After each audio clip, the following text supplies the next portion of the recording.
everybody. I'm Alexis Brink. I'm the director of Junction Institute. I'm a TAP and I'm a committee member for USADA. And it's a privilege today to introduce to you, for those of you who don't know, Lucy Freedman. She is a transactional analyst, a USADA council member, ITA Board of Trustees member, founder and CEO of Syntax for Change, and author of Smart Work. And I'm so happy to have you here and a lot of questions for you. And hopefully people are going to join in with their questions because it's a real opportunity to have you live here. So we will run the interview, and then if people can put their questions in the comment box, and at the end of the interview, we will address them. So welcome, Lucy. Hi, Alexis. Great to be here. And you're in California? I am. I'm actually looking out at the view that you see behind me. Yeah, that is gorgeous. The coast of Monterey Bay. So I'm very fortunate in having that as my environment. Yes. Lucy, let's jump right in. How did you get into transactional analysis? And who were your primary influences and why? Well, in TA in the 70s, it was becoming 1970s, it was becoming very big. And I was not directly connected with it initially. It was my sister. I was fortunate that my sister had discovered TA as she was getting involved with therapy, and she took me to a TA weekend. And I was I was both surprised at getting in touch that I actually had anything that I needed to work out, because my surface had been built pretty slick at that point. And she got me to open up, and I was so amazed that you could talk about these things, that people could, this is what I love about TA, is it is a language for talking about what's really going on between people. And so I was, from then on, I started attending it and learning and then becoming trained. So this is almost 50 years ago, you said earlier, yeah. Right? Amazing. I know, blows me away. What was the thing that grabbed you most? The thing that grabbed me, well, the two things grabbed me most. One was the personal work, was the opportunity for me to look into things about myself that I had never done before. The other is being a real idealist, and at a time of world change, is this premise of people being okay. As we said a little bit earlier, talking to each other, it's a lifelong practice to really treat ourselves and others as okay, and having that be the foundation, because that was where my idealism was and still is about the world. And the way the world is now, I see so much how this is the learning, of our time, is we need to learn how to treat ourselves and others as all being okay. I agree that it's a lifelong journey. And also, at the time, we're also coming out of the main approach to psychology was psychoanalytic, and it was very problem oriented. So having something that was health oriented, I actually made a choice not to go into a doctoral program at my university, and instead to go into TA training, because it was more practical and it was more suited to the direction I thought society needed to go, rather than, at the time, the very research-based psychology in the university. It is so practical. And Lucy, who were your main and primary influences and why? Well, of course, the books of Eric Berne. I got so much. I still, both in my organizational work and in how to practice group psychotherapy. So even though he had died by the time I got involved, I still call upon the distinctions that I learned from reading his books. And Claude Steiner was a big influence for me. Did you meet him? We knew each other for a long time and became friends. In fact, when I was considering whether to run for president of ITAA in the 80s, he was the one who encouraged me to do so. And just as friends, learning and developing, because at first I was very, he was the great Claude Steiner who had written Games Alcoholics Play and Scripts People Live. But over the years, as I got more active in ITAA and had a leadership role, we became more colleagues. And a few years ago, I got to go to his memorial service and see a bunch of us old friends who are close to Claude. But what he and somebody he was working with named Hoagie Wyckoff, who passed away young, developed radical therapy and cut to the core on a lot of things that are really important for what is happening. So I recommend, if people are reading a book on TA, a great one to start with is Scripts People Live. Scripts People Live, yeah. Yeah. It's a wonderful book. Can you make a note of that? And we'll put it in the comment box. Lucy, you are a CTA in 3 areas of transactional analysis: organizational, educational, and psychotherapy. How do these 3 specialization fields have an impact in your work today? Well, I will talk about that. And I also don't want to forget to mention some influences such as Valerie Batts. Oh, love Valerie. Yes. She and I took our initial exams at the same time, and I got to know her in training with Van Joines and Josephine Lewis at the time. And Denton Roberts was also a big influence for me. You know, many others, Abe Wagner, who brought TA early into organizations, and Muriel James was a huge influence. Oh, great. And the redecision therapy with Mary Goulding. So and Felipe Garcia, who I learned so much about inclusion and understanding society from Felipe. So I don't want to forget them. So to talk about the different specializations. There's so many people who made TA, really. There's so many different influences and so many people who created wonderful theories, and it is a whole big community.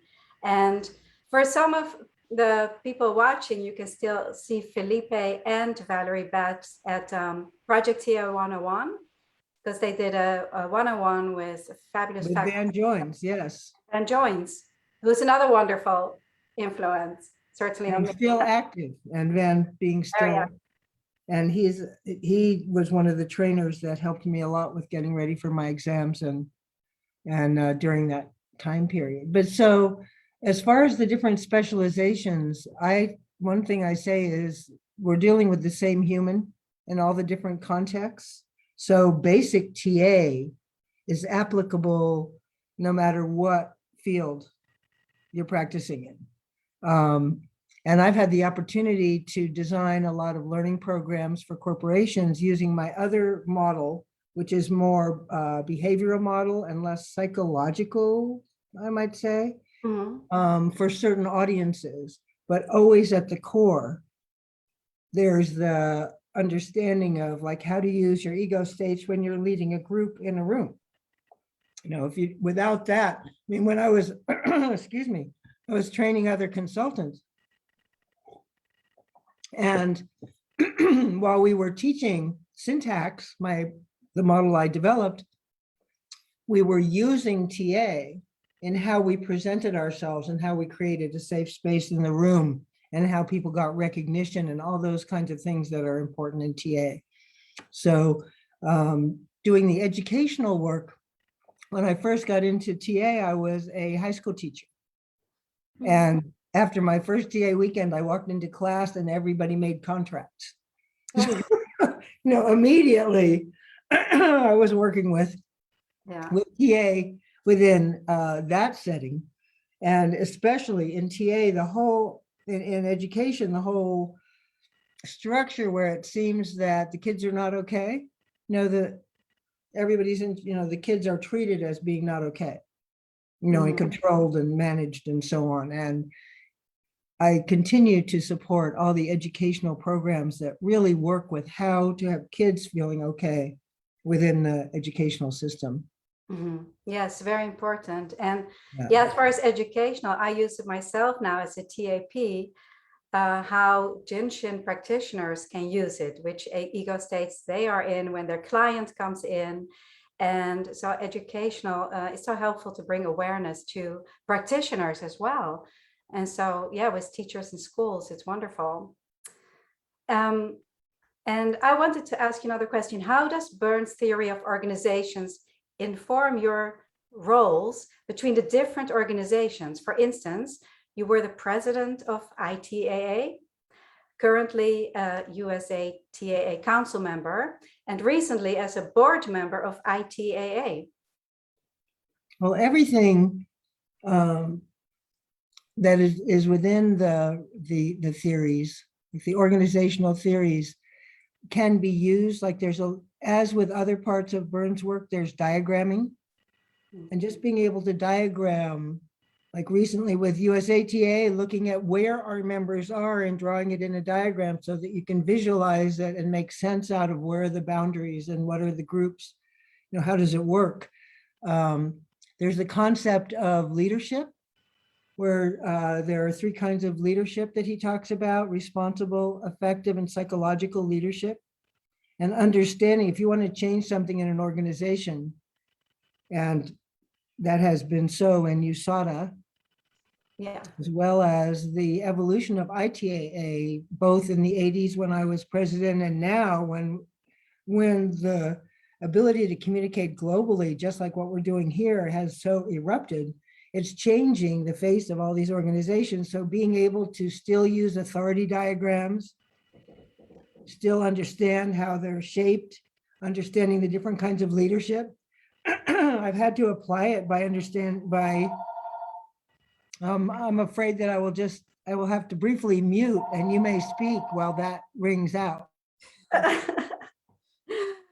Well, we can just continue, but yes, there's so many different concepts of TA that we can use in organizations, and that was a big part of Eric Byrne's work, is to bring it into organizations. Yes.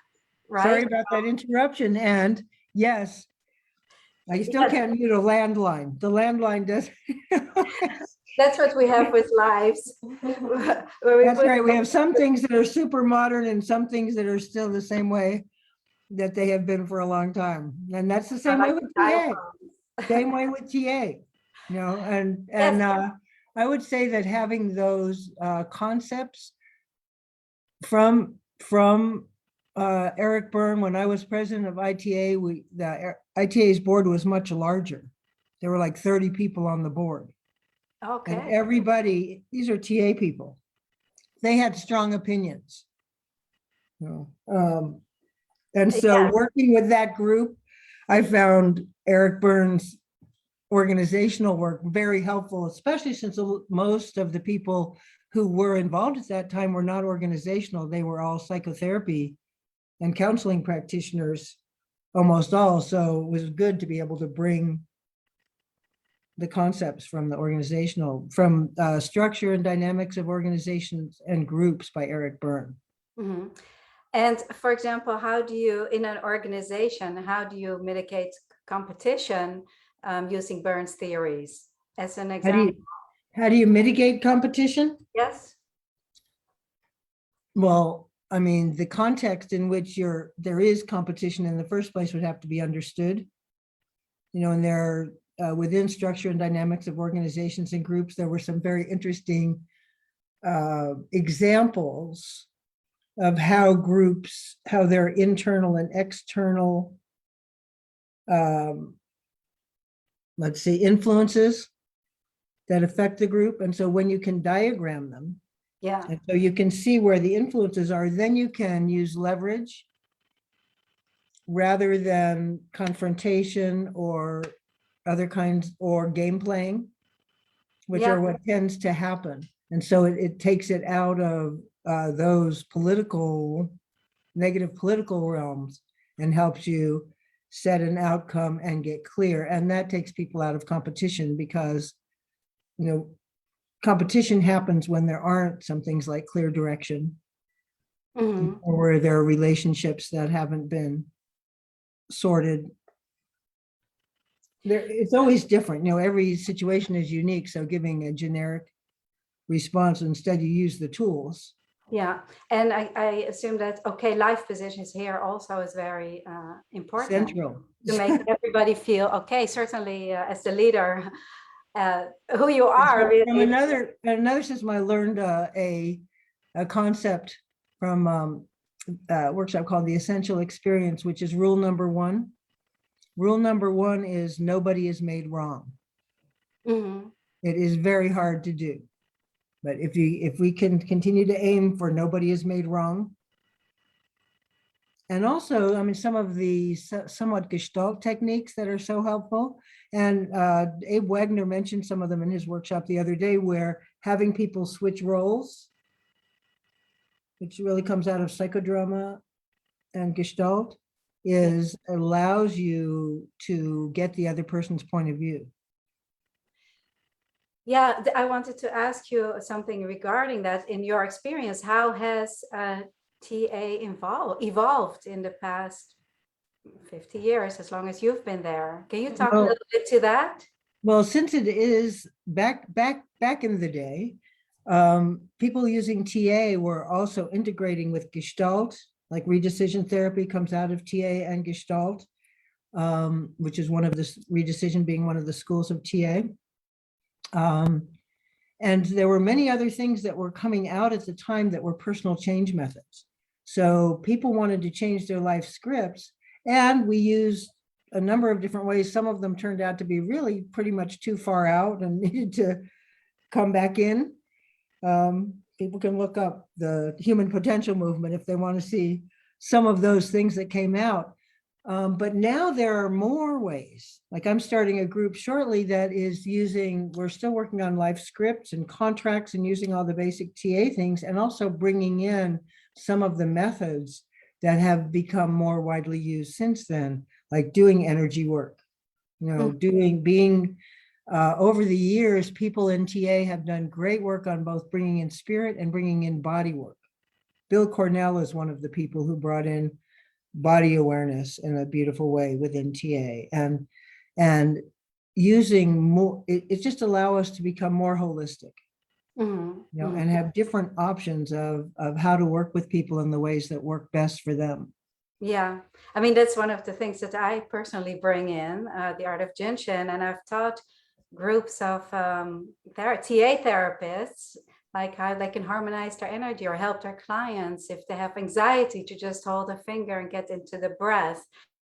So I think like knowing it, how much richer it is when you have, when you have that, because TA itself, one of the reasons that it was integrated with Gestalt in the early years and other methods is that it was very mental.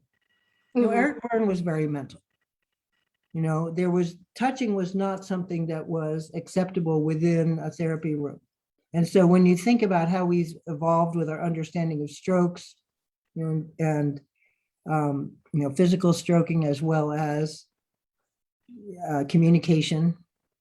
So that really came after Berne, the touching, or yes, I mean mostly it was, and also very visual and auditory, using some of the other understandings of it, because you're drawing a diagram, you're talking about feelings, but to actually do movement, for example, I will do body sculpting with people, or different, and Jin Shin, bringing in that kind of awareness.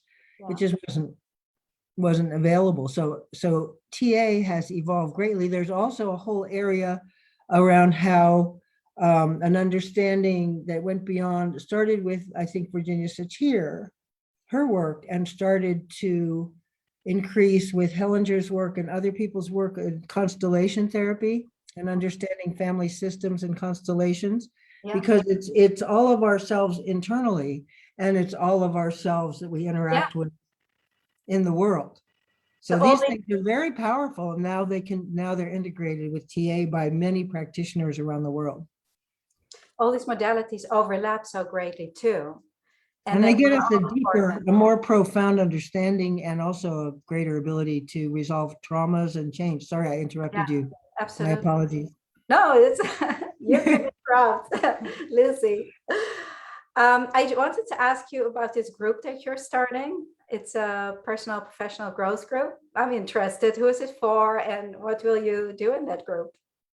Well, I decided to start off with a combination of personal work and professional work in this in this group because there are a variety of people who are interested in using TA that I'm in touch with right now. And so I thought, well, how can we, get started with this? And as you know, as you have earned a TA practitioner certificate, there's a structured program to lead to that certificate. But what I wanted to do was to integrate some of the other things that I've been working with and make it a more open group to start with. And the hours will count toward TAP. Oh, great. Okay. And many of the topics meet the objectives of a TAP, and it's more centered around where each of the participants. I'm going to limit it so that it's not a large group. People are going to need to commit to be able to attend. And we're going to do it, probably it'll be mornings on the West Coast. So over the next month, I'll be meeting with people and we'll be identifying exactly how I have the syllabus, the outline of what we're going to go through. I'm pretty excited because it does combine looking into your life script, and understanding how we're keeping things going moment to moment and what kind of shifts are available to us now. And so it's for people who are either in a conscious change process or who are ready to take a look, and take a walk into what's next. Because we're all having to reset and reevaluate a lot of things right now. So it's a support. Yeah. Also education and also bonding with each other so that we have a strong, a support network. And out of that, I expect some people will continue into the structured TAP program. And since the people I'm talking to are at different levels, I wanted to, bring us together. So as you're setting this up, then people will be able to join, and you will let Lola and myself know so we can put it out on social media and let everybody know about it. And people who are interested, since it is a small group, it will fill up fairly quickly. Right. And so if people are interested, they should email me at lucy@syntax4change.com. Okay. Syntax4change.com, because the interviews and that I'm working with people are happening over the next few weeks as October begins. Oh, it sounds official. Yeah. Fun. Okay. I have another question. I've been doing learning programs for a long time. And so I wanted to do something that was more, somewhat more fluid, but delivered a whole lot of, there's so much value available. Yeah, you can approach it from so many different angles, being a CTA in all these areas and knowing it so well.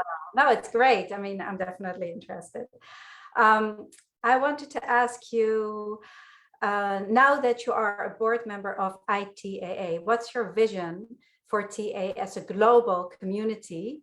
And this very much happened during COVID when everything went on Zoom and we are so global. So how do you see that develop? It's interesting how both USADA and ITAA have been evolving to being able to work remotely over years before COVID happened and then accelerated what we're doing. And I noticed that we're addressing some of the same issues, which is what is our reach? What is our, and so with ITAA, part of my vision is that there be more balance in terms of the types of people who can participate and afford to participate. And I think there's a real social consciousness in ITAA, so I feel part of that. I'm just learning what they've been up to for these last few years where I've been more active in USATAA. And I love the organization and the people who are on the board now. It's a wonderful, fairly diverse group, which is good. That's something that is a hope I have for USATAA, is that we're able to increase the diversity of backgrounds, ethnic groups, and so on in our membership. Absolutely. So ITAA already has some of that and could do more. One of the groups, subgroups that we're just starting to work on is partnership development. There are partner organizations all over the world. So part of the vision is to see how do we work as a network of organizations as well as a membership organization for people. As well as what can be moved online and how can we both localize some things, and universalize, internationalize some things so that there are in-person events, because one of the real bonding opportunities within TA is getting to go to conferences or having workshops Oh, yes. in person. And so, just like when, like in Raleigh, when we were together a Oh, couple of yes. years ago. Yes. And so I'm hoping that there's a combination of those, that there's a support for having local connection. Mhm. And plus, I really like the research energies that happen within ITAA, that there's a lot of good work done to come to understand better. And there's a group that's, the term is a little challenging, but I like where they're going with it, is homonomy. I'm not sure how they're pronouncing it completely. Homonomy Yeah. is like taking okayness bigger, taking okayness to include nature and everything, and society in a way. And I Oh, can't articulate it as well as those who are involved with it. But these are some of the things that I'm like, oh, this is fun. This is idealism reawakened. well, it kind of ties into what you said earlier about also about the body mind connection. It's just expanding and bringing an environment that is a part of who we are. So it makes total sense, and it is a way, to spread it and make it bigger. And also education, right? Teaching in schools, teaching the Yes. younger generations. And Education. that same group, they're putting a lot of energy into educational work. And I'm in conversation with, there's an instrument called the Temple Instrument of Functional Fluid, Temple Inventory of Functional Fluency Index, Temple Index of Functional Fluency. It's TIFF, that originally, that has the work for this won one of the Eric Byrne Memorial Awards. And it was developed by Susanna Temple, and is now being spread around the world, and is actually going to work both for organizations, individuals, and so on. So there are new developments happening and things being made available within the international TA community that I hope to be able to facilitate. That's wonderful. And I would like to ask you a question about your organization, Syntax for Change. You have this toolkit, and can you give me one line for each of them, keeping Byrne's theories in mind? So I'll just name them first: plan, inform, link, learn, and balance. So plan. Okay, well, let me okay. This I live in this world, so let me frame this a little bit. Syntax, actually, the full name is Syntax Communication Modeling Corporation, because there are communication models. TA has lots of integrated communication models. Syntax is a communication model that I developed. Plan is knowing your outcome, which is like contracting in TA. Link is about building rapport between people. And so it's learning those nonverbal and verbal skills of making good connections. So it's okayness personified. Balance is about making clear requests and agreements, which from a TA point of view is healthy interactions, and just adds skill to that. Then inform is like, let's get the facts, let's get things clear, let's understand each other. So it's about mutual understanding, which is important, getting adult ego state clarity. And then learn is we get feedback. We try what we try and we get feedback and we find out what works and what doesn't. So it really is like a TA growth model, and it's a behavioral skills model. So all of those things go together. I've done some work with you in my TAP training on organizations. And what I hear, even when you mentioned it, is the concepts of some contracts that you make. Okay, and so you are using all these theories, the Byrne theories. You integrate it, and then what comes in the moment. You can be very precise and very efficient in the moment by drawing from these different resources. Yeah, great. What has TA meant in your life, personally and professionally? Well, Well, it has- professionally, you know a lot. Yes. Or, Well, it has, what I said about it is a lifelong journey to really live okayness. yeah, And TA has not only helped me with that, but it's also built a wonderful web of friendships that are people that, because there are people who also believe in okayness. This is something that's a great starting point for building friendships. And we've met with each other around the world in different TA conferences. So I would say that many of my personal relationships and my support and just, it's so great to know that I know people around the world that we have a really deep, positive connection. yeah, you do, right? Yeah. That and my own continuing self-awareness, self-understanding, and always being a beginner at life. Beginner's mind. That's also a beautiful concept. Yes, yes. Lucy, why would one become a member of USADA? And what has kept you involved all these years?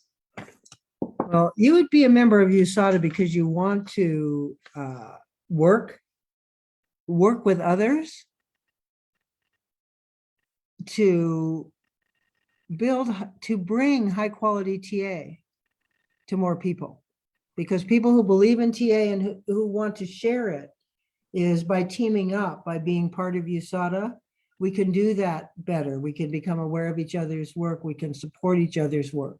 We can take advantage of the history that it's had from when we founded it to now, but then we can create going forward. So right now is a special time to get involved with USADA because we are reorganizing in order that we can create more powerful things, because like ITAA, we're dealing with the virtualization of so much. Yeah. And so we can reach more people. We have incredible resources within the organization, as we've had several of the educational workshops already with Richard Erskine, Van Joins, Abe Wagner, and coming up Brenda Schaefer, and I think in the future Ellen Bader. I mean, these are all people that you can be involved with when you're involved with USATAA.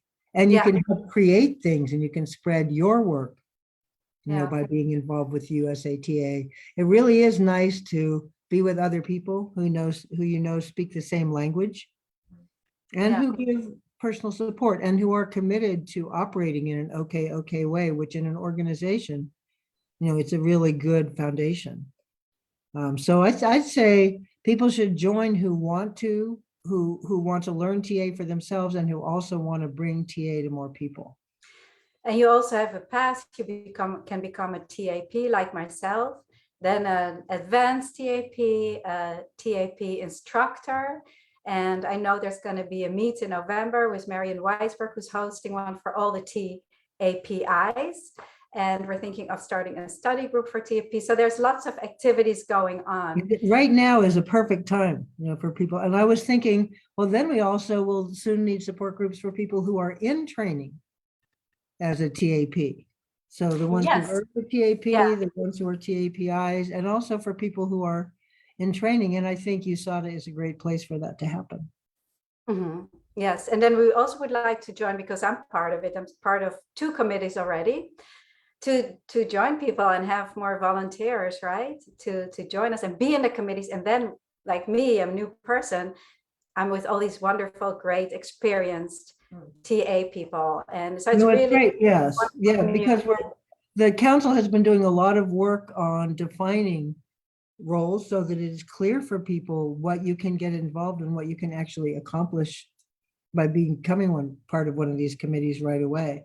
But become a member, and then look at what the committees are and say, hey, this is what I'm interested in. And then you get to know people much better when you work with them on committees.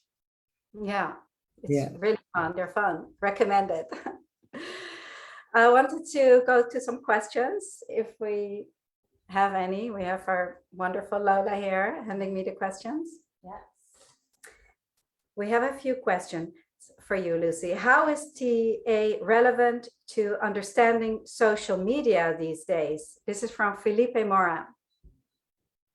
How is it relevant to understanding social media? Oh my. I've just been following, as many people may have, is I think it's The Social Dilemma, was it called? Oh, yes, yes. The movie where Tristan Harris was interviewed, and he is somebody who brings up the ethical issues with how social media is used. And I've learned a lot in terms of the issues of how people are treated as okay or not okay. Wouldn't it be great if you had an okayness filter? You know, rather than the algorithms that there are on social media now, which is the more fighting there is there more attention? You know, Yeah. he mentioned this, Tristan Harris mentioned this in a recent interview. And so if you could be oriented toward okayness, you know, in the world of social media, which we are and which we promote, and try to have that be the major culture, the dominant culture of social media, was that it was only appropriate to be communicating okay messages. Wouldn't that be great? Now, I don't know if that was the direction that Felipe was asking about, but that's Yeah, what I think of right away, is how do you stop the games and how do you shift to an okay, you know, especially with the issues of kids and their self-esteem and their self-images. yes, I yes. think I'm not sure where the solutions are, other than a lot of positive messages to go out. Mhm. But the fact that kids are killing themselves over things that happen, that games that get played Oh, on yes. social media. So I think there's a big consciousness raising piece of work to be done around that. And Yeah, and also social media is a source of strokes. So using strokes, the theory of strokes in TA, to understand what's going on with people being drawn in, is how we get strokes. I think that would be, it's a huge opening field to think about. And thank you again, for the question. That's an interesting how we question. and how we educate people also through social media. I mean, certainly what Lola and I put out, we like to educate people and stay with the okay life position and all of that. So it's what you put out there is so important. Thank you, Lucy. I have another question. Has the pandemic changed the way we use strokes? Another one from Felipe. I think Felipe is in Brazil, by the way. Yes. Obrigada. Yeah. Thank you. Ah, would you say that again? Has the pandemic changed the way we use strokes? The way we use strokes. For me, I can speak personally, certainly for me, is I am a believer in protecting myself by no vectors, like no going into crowded indoor situations and encountering vectors of the pandemic. And I get a lot of strokes on by talking to people on Zoom. And it's certainly not sufficient. And I'm so glad that I have people in my bubble that we hug and that we see each other, and been able to go to outdoors music events and wear a mask so that it's safe, but still get out there, you know, with other people and enjoy those strokes. So in a way, it's made my in-person strokes more valuable. Mhm. And I do, some people say that you can't really get strokes, but you know, when you're, that it's somehow diminished. And I find that being able to connect with more people, you Yeah. know, more of the time, is I have some relationships where I wouldn't have seen the people for a long time, and instead we have a regular get together this way. So for me, that's very, that kind of attention, you know, attention is strokes. And Yeah, so we attention, yeah. had to get used to it in a different way, and it maybe took us a while having all these group Zoom meetings. We learned how to attune in different ways to different situations and in different to people. And some of us were already doing a lot of work remotely. I was already doing training and coaching groups remotely. So it was good that some of us were, you know, prepared and fairly fluent, you know, in being able to use this medium.